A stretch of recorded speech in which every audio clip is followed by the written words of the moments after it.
कि मानुष जन्म अनमोल रे, माटी में न रोल रे, अब जो मिला है फिर न मिलेगा, कभी नहीं कभी नहीं कभी नहीं रे। मानुष जन्म अनमोल रे, भजन आप लोग बहुत सुने हैं शाम से। तो मानुष जन्म अनमोल रे, माटी में न रोल रे, अब जो मिला है फिर न मिलेगा, कभी नहीं कभी नहीं कभी। 3 बार का एक बात को जब 3 बार जोर से कहा जाता है उसको पक्का माना जाता है। नहीं, जो कह दिए सो कह दिए, अब मेरा बात कट नहीं सकता है। देखते हैं समाज में, व्यवहारिक जगत में भी ऐसा होता है। यहां भी संत 3 बार कहते हैं कि मानुष जन्म अनमोल रे, माटी में ना रोल रे, फिर जो मिला है फिर न मिलेगा, कभी नहीं कभी नहीं कभी नहीं। इस अनमोल मानव जन्म को यदि मिट्टी में रोल दिया, मिट्टी के समान इसको समझा तुमने, अनमोल हीरा, मानुष जन्म है हीरा, मूर्ख समझे इसको खीरा, हमको सुन सुन आवे पीरा रे, अभागा मनमा। भजन में संतों ने भी कहा कि मानुष जन्म तो हीरा है, लेकिन जो अभागे लोग हैं इसको खीरा समझता है। हीरा का मोल और खीरा का मोल तो आसमान जमीन का अंतर है। हीरा को खीरा समझता है, मानुष जन्म है हीरा, समझे इसको खीरा। संत कहते मुझे सुन सुन आवे पीड़ा। खीरा कैसे समझता है? मतलब इस तन को, मनुष्य का जन्म जो मिला है, मनुष्य का शरीर जो हमको प्राप्त हुआ है, किसी लक्ष्य की प्राप्ति के लिए, किसी चीज को पाने के लिए, लेकिन केवल पशु पक्षी की तरह इसको यदि बिता दिया केवल कमाने में, खाने में और बाल बच्चा पैदा करने में, 3 ही कामों में यदि मनुष्य का जन्म बिता दिया तो समझो तुमने बहुमूल्य चीज को खो दिया। सुंदर अवसर, बहुत ही सुंदर अवसर जो तुम्हें मिला था, साधन धाम मोक्ष कर द्वारा, साधन का धाम मोक्ष का द्वार जो तुम्हें मिला था, इसे व्यर्थ में खो दिया। पशु पक्षी की तरह केवल कमाने, खाने और बाल बच्चा पैदा कर देंगे। इतना काम तो पशु पक्षी भी कर लेता है, मनुष्य भी इतना ही करे। अरे जन्म लिए हो, शरीर है, किसी का शरीर हो, मनुष्य का शरीर हो, पशु पक्षी का शरीर हो, तो भोजन तो उसको चाहिए ही। बिना भोजन का तो कोई भी प्राणी, कोई भी जीव जिंदा नहीं रह सकता है। और उस भोजन की प्राप्ति करने के लिए कुछ न कुछ उसको साधन करना ही पड़ेगा। पशु भी करता है, पक्षी चींटियां करती है। चींटी यदि बिल में पड़ी रहे तो उसको भोजन मिलेगा क्या? वो भी निकल करके इधर उधर चारा खोजता है। तो भोजन जरूरी है शरीर के लिए। अब भोजन के लिए कमाना जरूरी है, कमाने के लिए बुद्धि की जरूरी है, बुद्धि के लिए पढ़ने लिखने की जरूरत है। अर्थात ये जो भी कर्म कर रहे हो, पढ़ना लिखना, कमाना धमाना, ये सब किसके लिए है? भोजन के लिए। भोजन किस लिए है? शरीर को चलाने के लिए, जिंदा रखने के लिए। लेकिन जिंदा किस लिए रहते हो? फिर प्रश्न वही है, जिंदा किस लिए रहते हो? फिर वही कहोगे, खाने के लिए। खाते हो, कमाते हो, कमाने के लिए। कमाते हो किस लिए? खाने के लिए। तो कमाते हो खाने के लिए, खाते हो जीने के लिए, और जीते हो किस लिए? इस प्रश्न का जवाब नहीं है। जीते हो किस लिए, इस प्रश्न का जवाब नहीं है। जिसलिए जीते हो उस चीज को जानते नहीं हो। किस लिए जीना चाहिए इस चीज को जानते नहीं हो। क्यों कि कभी संतों के पास बैठने का अवसर नहीं मिला, सदग्रंथों को पढ़ने का अवसर नहीं मिला। जिसने सदग्रंथों को पढ़ा नहीं, संत महापुरुषों के सानिध्य में बैठ करके ज्ञान की चर्चा सुनी नहीं, वो मानव जन्म का लक्ष्य क्या है या मानव जन्म क्या है वो नहीं समझ पाता और उसका जीवन व्यर्थ चला जाता है। वो मनुष्य जन्म को एक खीरे ककड़ी की तरह समझ करके बर्बाद कर देता है, क्योंकि इसके मूल्य को नहीं जानता है कि कितना बहुमूल्य ये रत्न है। एक किसान को एक घड़ा मिला, घड़े को जब खोला तो उसमें हाथ डाल के निकाला तो उसमें गुल्ली मिली, लाल लाल गुल्ली। किसान बड़ा खुश हुआ क्योंकि उसने मक्का की खेती कर रखी थी। किसकी खेती? मक्का की, मकई की। और खेत में बाल, जो मकई था उसमें बाल आ गया, दाना आ गया था। जब दाना आ जाता है मकई में तो आप लोग तो किसान हो, जानते हो, उसमें कौवा चोंच मारने लगता है, लुक्खी खाने लगती है। तो उसको उड़ाने के लिए किसान लोग मचान बनाते हैं, मचान के ऊपर बैठ करके और गुलेल से कौवा को उड़ाते हैं। उस किसान ने सोचा कि बड़ा बढ़िया गुल्ली मिल गया है, अब हमको मिट्टी का गुल्ली बनाना नहीं पड़ेगा। तो रोज उसको 100 गुल्ली मिट्टी का बनाना पड़ता था और कौवा को मारने के लिए, लुखी को मारने के लिए। बड़ा खुश हुआ, ले जाकर के मचान पर रख दिया। लेकिन उसका खेत जो था वो नदी के किनारे था, तो जो भी गुल्ली मारता था वो टघड़ करके चला जाता था नदी में। फिर जो इधर दो चार रहता था उसको चुन चान के फिर लाता था। उसकी पत्नी दोपहर में भोजन लेके आती थी। तो एक दिन उसका बच्चा जो है साथ में आ गया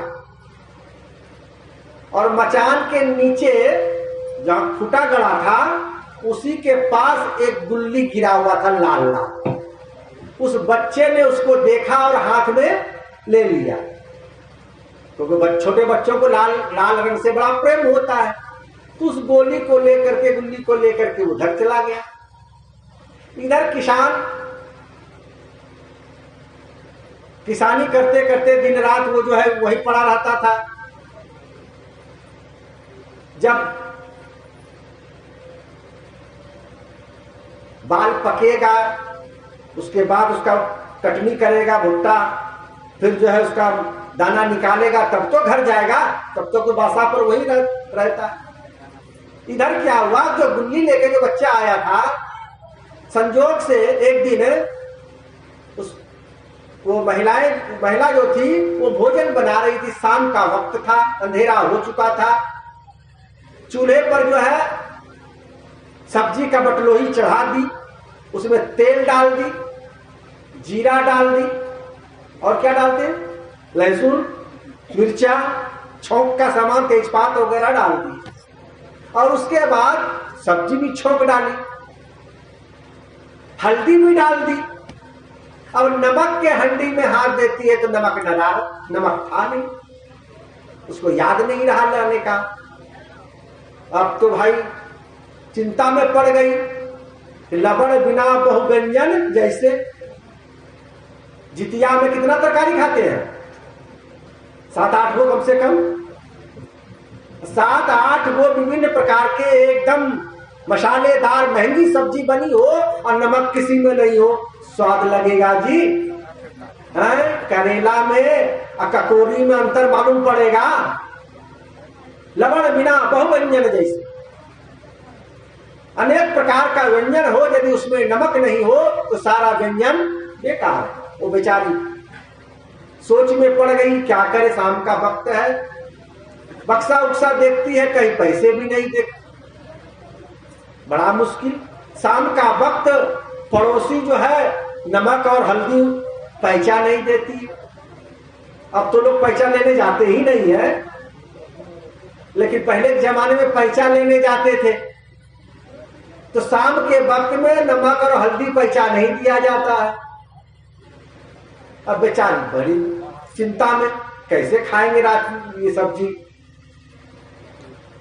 उसकी नजर पड़ी उस बच्चे के हाथ में जो गुल्ली था उस पर। सोचा अच्छा जाते हैं बनिया को यही गुल्ली दे देंगे, थोड़ा सा भी नमक दे दे तो रात भर हमारा काम चल जाएगा, फिर सवेरे इंतजाम करें। वो गुल्ली लेके बनिए की दुकान पर गई, कहा भैया देखो पैसा नहीं आज हमारे पास, सब्जी तो छौंक दिए है, नमक नहीं है, इसलिए इस गुल्ली को रख लो और थोड़ा सा नमक हमको दे दो। तो बनिया कह रहे ये तो गुल्ली में तुम नमक मांगती है, इसका क्या कीमत है? तो कह रहे भैया थोड़ा सा दे दो, कोई बच्चा खेलने के लिए ले लेगा 1-2 रुपये 1-2 पैसे में। कहा नहीं नहीं। संजोग की बात, उस बनिए का दोस्त जो शहर में रहता था उसी वक्त जो है थोड़ा देर पहले आके बैठा था दुकान पर। उसकी नजर पड़ी उस गुल्ली पर, का देखे देखे बहन, तो गुल्ली देखता है। वो दोस्त था जौहरी, हीरा मोती का व्यापारी। तो उसके हाथ में आते ही पारखी नजर उसने परख लिया। अरे उसने अपने दोस्त से कहा यार इसको 1 किलो नमक दे दो। का पागल हो गया है क्या रे, एगो गुल्ली में 1 किलो नमक दिया जाता है? नहीं नहीं, नमक का पैसा हम दे देंगे, तुम उनको नमक दे दो ना। एक उसको नमक दिया, वो चली गई। रात भर दोस्त को नींद नहीं आई, सोचा कि एक गुल्ली में 1 किलो नमक दिलवा दिया। ये सोच रहा है जल्दी से भोर हो जो मार्केट में जाकर के इसका कीमत लगावे। गया सुबेरे शहर और उसका कीमत लगाया तो 1,65,000 उसका दाम था। कितना? 1,65,000 उस जमाने में, आज नहीं, आज तो 10-20 लाख हो गया हो। वो पैसा लेके आया, बनिया से कहा कि देखो तुम 1 किलो नमक नहीं दे रहा था और उस गुल्ली का कीमत ये देखो 1,65,000। अरे का इतना पैसा क्या करोगे? क्या करेंगे, जिसका है उसको दे देंगे, तुम 1 किलो नमक का पैसा ले लो। कारण इतना पैसा उस बहन को देगा, या तो वो पागल हो जाएगी या तो चोर चुरा करके ले जाएगा, बर्बाद हो जाएगा। तो तब क्या करना चाहिए? का ऐसा करे कि पैसा उसी के पास जाए, बर्बाद भी ना हो। दोनों दोस्त ने विचार विमर्श किया, पता लगाया गांव में।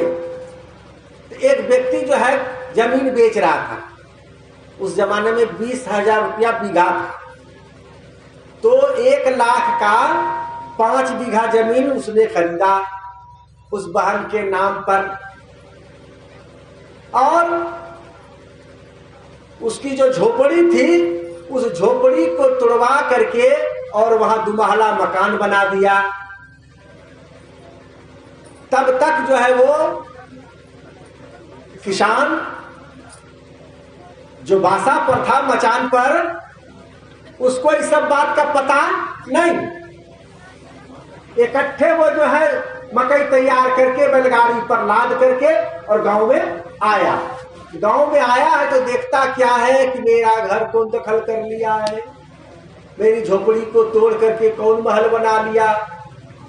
अब उसकी तो हाल हो गई ना वही सुदामा वाली। हाँ, कृष्ण जी के पास से जब लौटे तो उनकी झोपड़ी महल बन गई थी। अब वो जो है लोगों से पूछने लगा, अरे मेरे मकान पर किसने मकान बना लिया? कहा किसने बना? तुम्हारा ही तो मकान है, तुम्हारे तो आए थे ससुराल से वो साला तुम्हारा साला आया था उसने बनाया है। तो साला, मेरे साला को इतना औकात कहां से हो गया कि हमको ये दुमाला बना देगा? उसको अपने तो झोपड़ी में रहता है। अरे नहीं, कह तो रहा था भाई, तुम्हारी पत्नी कह रही थी इसको भैया भैया। तब तक आवाज सुनी तो वो महिला निकली बाहर, कहा आइए आइए आइए आइए। कहा ये अपना घर है? तो क्या हाँ आइए ना, हाँ अपना घर है।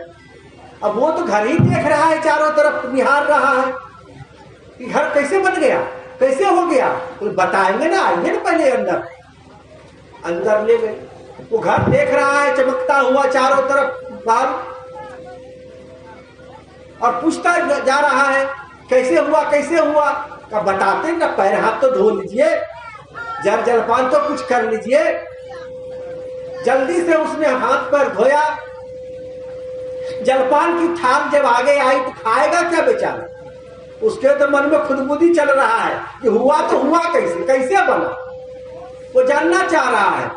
एक आध कोर खाया, हाथ धोया, का बताओ बताओ कैसे हुआ।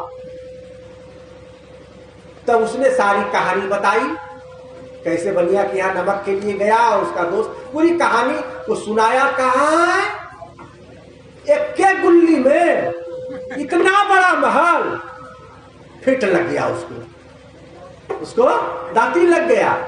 फिर पानी उनी दिया, होश से आया, का बस ठीक है कहती है, एक के गुल्ली में हो गया। तो एक के गुल्ली में ये महल ही नहीं हुआ, ये लीजिए के वाला, वो फलाने साव वाला जो पचबिधिया है ना तड़बन्ना पर, वो सब अपने है। उसको फिर फिट लग गया। फिर पानी उनी दे करके होश में लाया, तो सच्चा कहती है करके, तब हे भगवान माथा ठोकने लगा कि एक गुल्ली में 5 बीघा जमीन, 2 महला मकान, समुच्चा घड़ा वाला गुल्ली यदि रहता तो पूरा बिहार हमरे था। बोलो सदगुरु कबीर साहेब।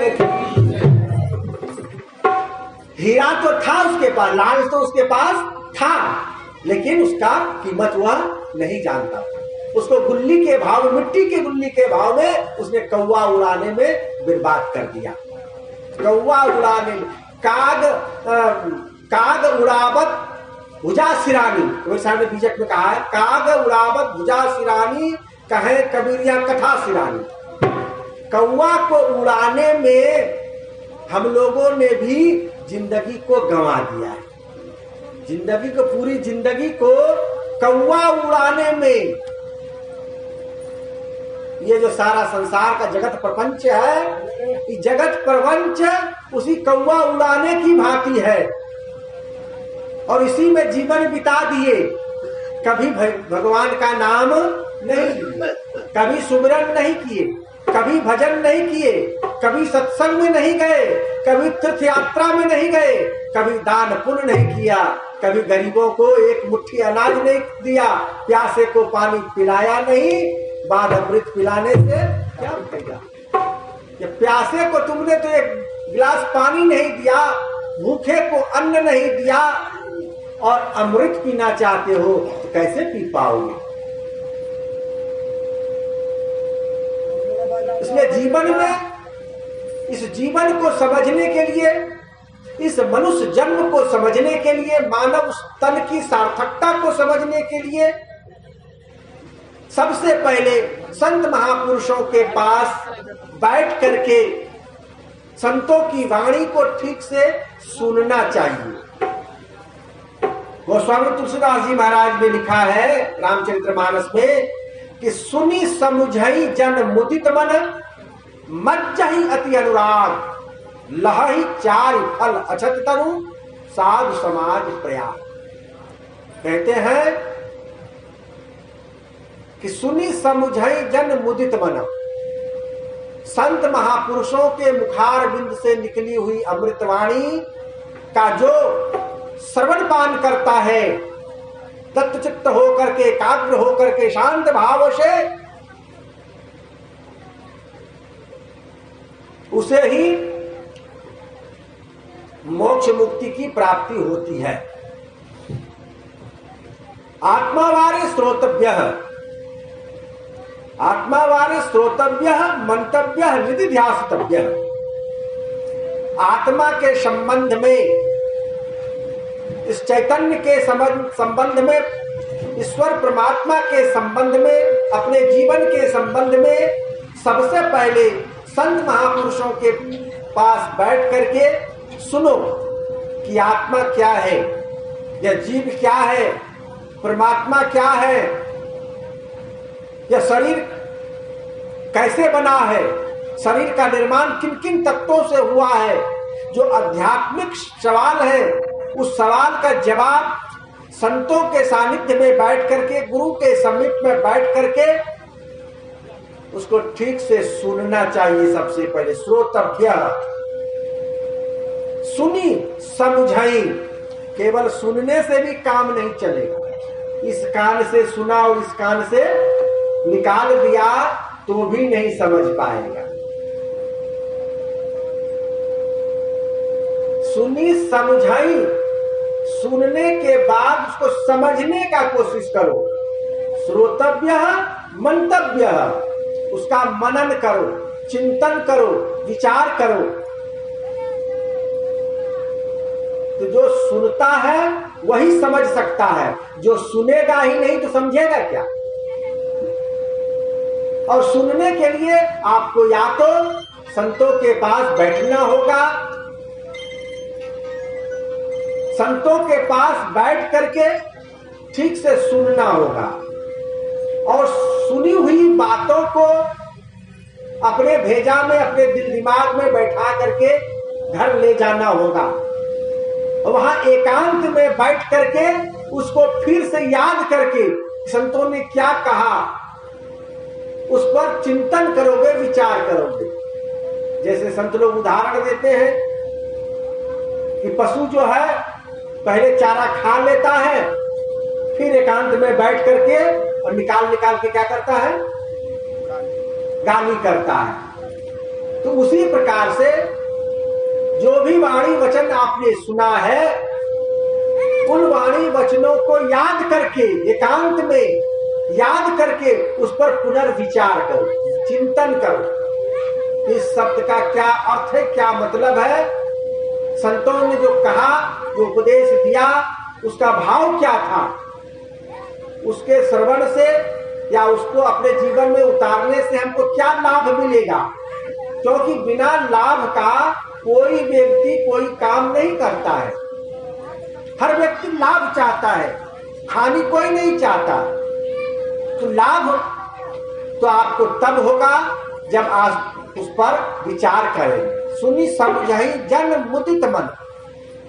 गोस्वामी जी कहते हैं, व्यक्ति जब अध्यात्म की बातें, ज्ञान की बातें, ईश्वर परमात्मा की बातें सुन लेता है और उस पर विचार कर लेता है,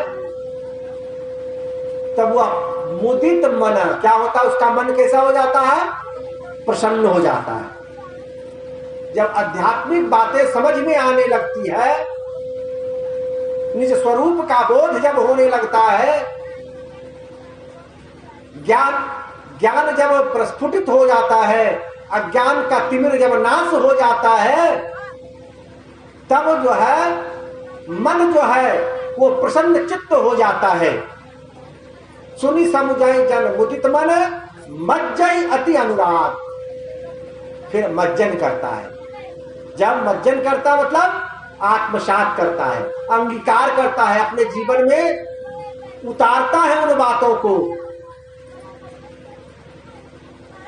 और उसके बाद मज्जही अति अनुराग, तब अनुराग जगता है परमात्मा के प्रति, संतों के प्रति, गुरु के प्रति, अपने आत्मा के प्रति अनुराग जगता है, प्रेम जगता है। आत्मा से भी लोग प्रेम नहीं कर पाता। जो अपनी आत्मा है उस आत्मा से भी प्रेम नहीं कर पाता, और बिना मतलब का जो है लोग आत्महत्या कर लेता है। छोटी